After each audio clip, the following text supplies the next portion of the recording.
Bueno, este video es una previa para contarles que vamos a hacer ese práctico que yo ahora les estoy subiendo en PDF, que ahí tienen las consignas y el formato, que es un poco para poner a tono todo lo que ustedes vienen trayendo con respecto a modernidad y posmodernidad, que seguramente la han visto tanto en sociología como en...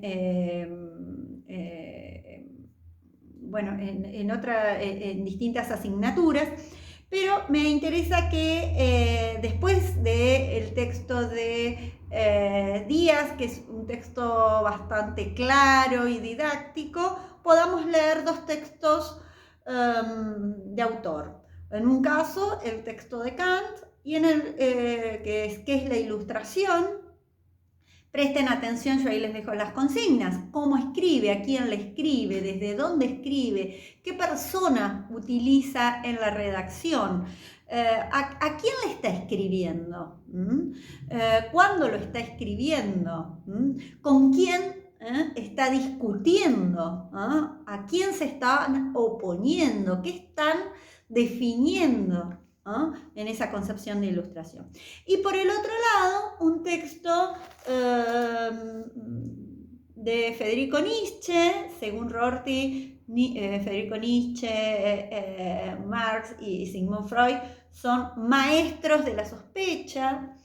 En el caso de Nietzsche, fallece en 1900, está escribiendo en la segunda mitad del siglo XIX y está poniendo en tensión toda esa sociedad que creía y que se deslumbraba con la modernidad, con la tecnología, con las revoluciones industriales, con el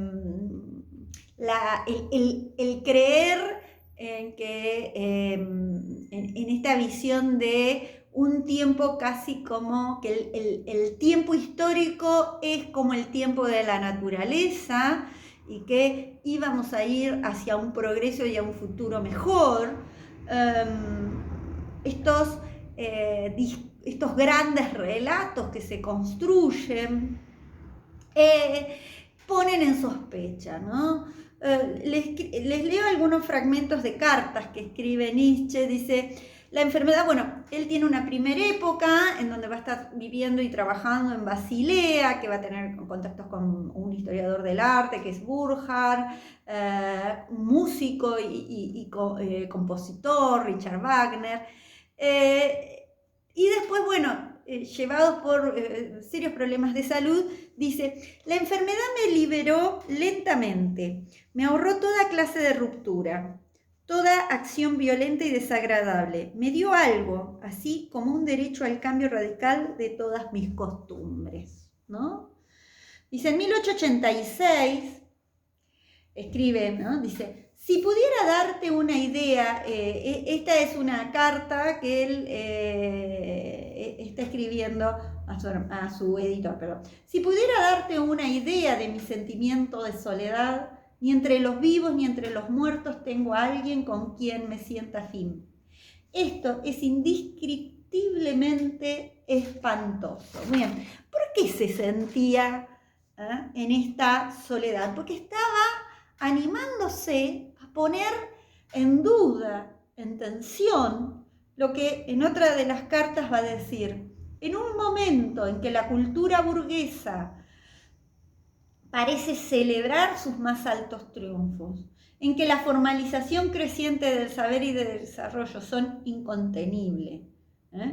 Dice, nuestro orden social se disolverá lentamente. 1888 está diciendo esto. Experimentaremos conmociones, convulsiones sísmicas, desplazamientos de montes y valles que nadie ha podido soñar.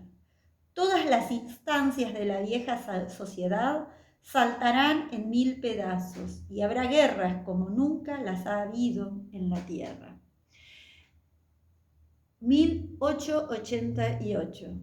Nadie se imaginaba y nadie se esperaba la Primera y Segunda Guerra Mundial. Guerras que cambiaron incluso la lógica de la guerra, porque ya no se dirimían en los campos de batalla, sino que se dirimían en las ciudades. Se atacaba, se bombardeaba ciudades. Desde entonces, no sé si han visto hasta películas, cantidad de películas estadounidenses en donde hablan del daño colateral, en donde en nombre de la democracia, la república, y los derechos humanos bombardean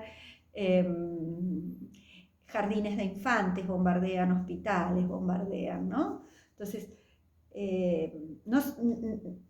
el hombre del fines del XIX no se lo imaginaba, pero Nietzsche, a partir de poner en tensión no solamente una mirada con respecto a la sociedad, sino de poner en tensión lo que permitía analizar esa sociedad, que era este esquema filosófico. La filosofía que se había sostenido con una disciplina dominante, que era la metafísica, ¿no? Esta idea de cómo defino lo que es el ser, ¿no? Dice más en otro momento, dice un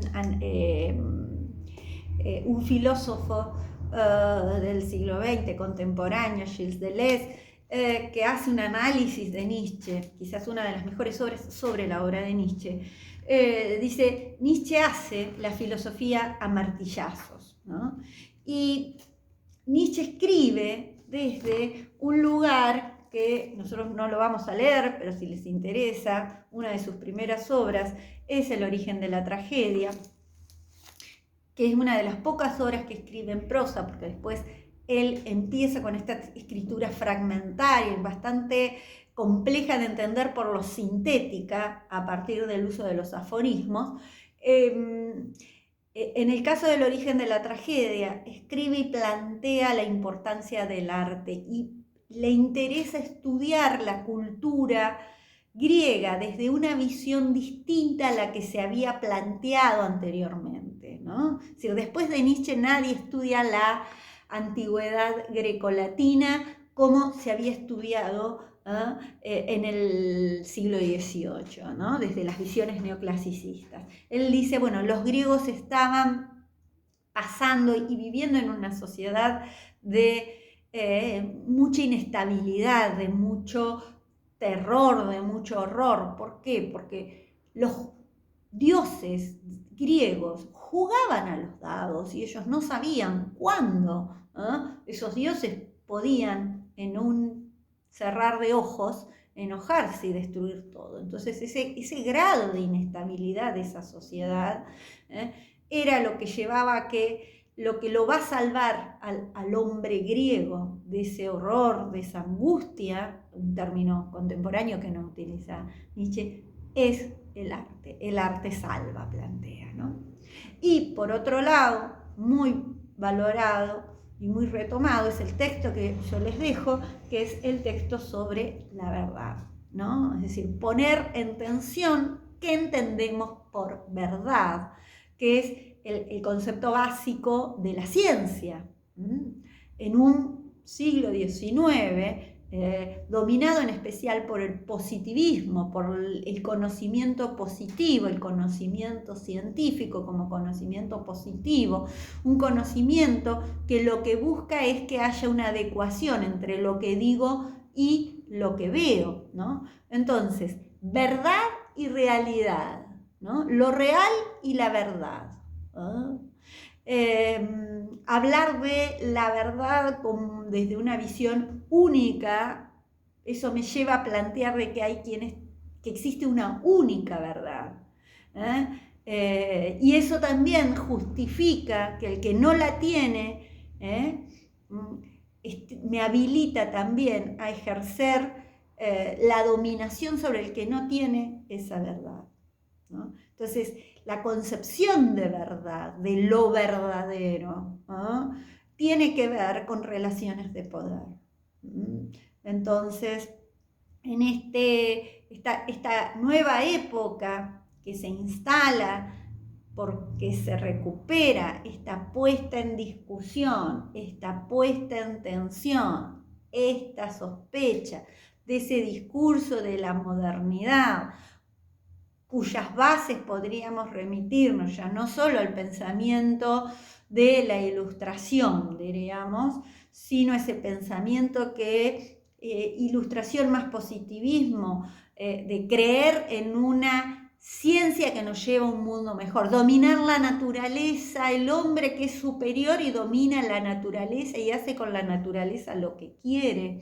Bueno, ha llevado a el desastre planetario, diríamos, ¿no? Entonces, este hombre que domina la naturaleza y construye máquinas para matar personas. Esta tensión es la tensión que se pone en evidencia en un mundo en donde se pone en discusión esa visión de la post-metafísica, la concepción de verdad. Y les dejo un videíto de Darío Zetas-Ragber que los invito. Esta otra concepción que desde el neoliberalismo, desde esta vinculación con las nuevas tecnologías y este mundo de la virtualidad ha instalado, que es el concepto de posverdad, que hace ruido con la concepción de verdad, porque ¿qué aparece acá? Aparece en función de esta concepción el que asume una idea lógica de posverdad, asumiendo que la suya es la verdad y que el otro está equivocado, ¿no? Cuando en realidad lo que plantearíamos es las interpretaciones, este mundo de interpretaciones, este mundo hermenéutico que habla de construir genealogías en estas, como propone el mismo Nietzsche. Entonces, leer los dos textos, hacer el práctico y les dejo algo sobre el concepto de posverdad. Chau, chau.